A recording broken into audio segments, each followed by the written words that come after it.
मालिक और income tax payer अब राष्ट्रीय खाद्य सुरक्षा अधिनियम के तहत राशन की दुकान से मुफ्त राशन नहीं ले सकेंगे। खाद्य एवं नागरिक आपूर्ति विभाग ने परिवहन विभाग और इनकम टैक्स डिपार्टमेंट को पत्र लिखा है, जिसमें परिवहन विभाग से ट्रैक्टर और वाणिज्य श्रेणी के वाहनों को छोड़कर प्रदेश के समस्त चौपहिया वाहन मालिकों के आधार कार्ड का ब्यौरा मांगा गया है। देखिए ये रिपोर्ट।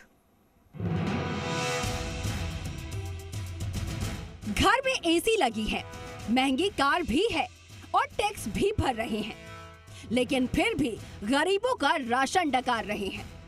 जी हाँ, अब प्रदेश में राष्ट्रीय खाद्य सुरक्षा में अपात्र लोगों के नाम हटाने की तैयारी कर ली गई है। खाद्य सुरक्षा के जिन लाभार्थियों के पास 4 व्हीलर हैं, उनके नाम सूची से हटेंगे।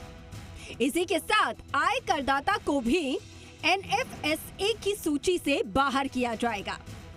इसके लिए खाद्य एवं नागरिक आपूर्ति विभाग ने इनकम टैक्स डिपार्टमेंट और परिवहन विभाग को पत्र लिखकर चौपहिया वाहन चालकों और आय करदाताओं का ब्यौरा मांगा है।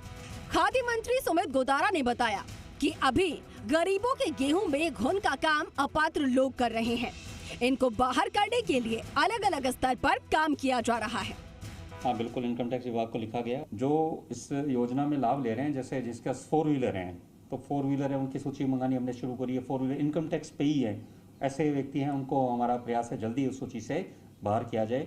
और हो सकता है कि यदि स्वतः नहीं होंगे तो उनके खिलाफ कार्रवाई भी करने का जो प्रावधान है उसका भी हम उपयोग कहीं ना कहीं इसमें करेंगे, ताकि वंचित लोग हैं उनको लाभ मिल सके।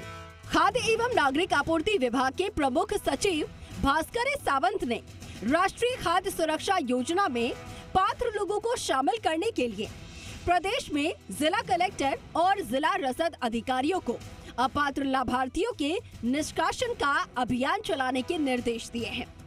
इसमें ट्रैक्टर, वाणिज्य वाहनों को छोड़कर अन्य चौपहिया वाहन मालिकों को अपात्र की श्रेणी में रखा गया है। सावंत ने परिवहन विभाग की अतिरिक्त मुख्य सचिव श्रेया गुहा से राज्य के 4 व्हीलर वाहन मालिकों के नाम और उनके आधार नंबर की सूची मांगी है। NFSA में कौन होगा अपात्र? ऐसे परिवार जिसका कोई सदस्य आय करदाता है, परिवार में कोई 1 लाख से अधिक वार्षिक पेंशन प्राप्त करता है, परिवार में कोई सदस्य सरकारी, अर्ध सरकारी कर्मचारी, स्वायत्त शासी संस्थाओं में अधिकारी कर्मचारी, आय करदाता चौपहिया वाहन धारक है तो अपात्र है, कुल कृषि भूमि लघु कृषक के निर्धारित सीमा से अधिक है तो अपात्र है, ग्रामीण क्षेत्र में 2000 वर्ग फीट, नगर पालिका क्षेत्र में 1500 वर्ग फीट से अधिक क्षेत्रफल में पक्का या आवासीय परिसर है तो अपात्र, नगर निगम, नगर परिषद में कच्ची बस्ती को छोड़कर 1000 वर्ग फीट के आवासीय और व्यवसायिक परिसर परिवार के नाम है तो अपात्र माने जाएंगे। खाद्य मंत्री सुमित गोदारा ने बताया कि 4 करोड़ 46 लाख में से अब तक 3 करोड़ 52 लाख ने E-KYC करवाई है। E-KYC के बाद स्थिति साफ होगी। कुछ लोग ऐसे हैं जिनके नाम राष्ट्रीय खाद्य सुरक्षा योजना की सूची में जुड़ा हुआ है, लेकिन गेहूं कई महीनों से नहीं ले रहे हैं, उन्हें भी चिन्हित किया जा रहा है।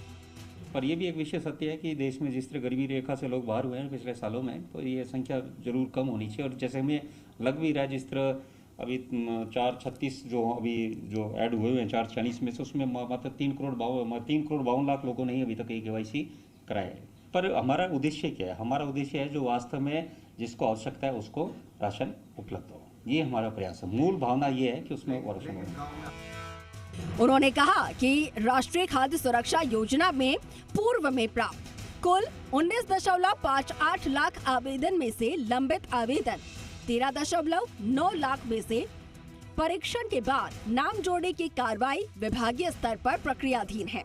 गोदारा ने कहा कि राजस्थान में खाद्य सुरक्षा गिव अप अभियान शुरू किया गया है और इसके तहत सक्षम व्यक्ति स्वेच्छा से खाद्य सुरक्षा योजना से अपना नाम हटवा सकता है। बहरहाल सरकार के पास अपात्र लोगों के नाम राष्ट्रीय खाद्य सुरक्षा सूची में जुड़े होने की शिकायतें पहुंच रही थी। इनके इस योजना से जुड़े होने के चलते पात्र लोग इसका लाभ नहीं ले पा रहे थे और इसी को ध्यान में रखते हुए सरकार ने इस बार ये कदम उठाया है ताकि अपात्रों के नाम सूची से हटाकर पात्र लोगों के जोड़े जाए।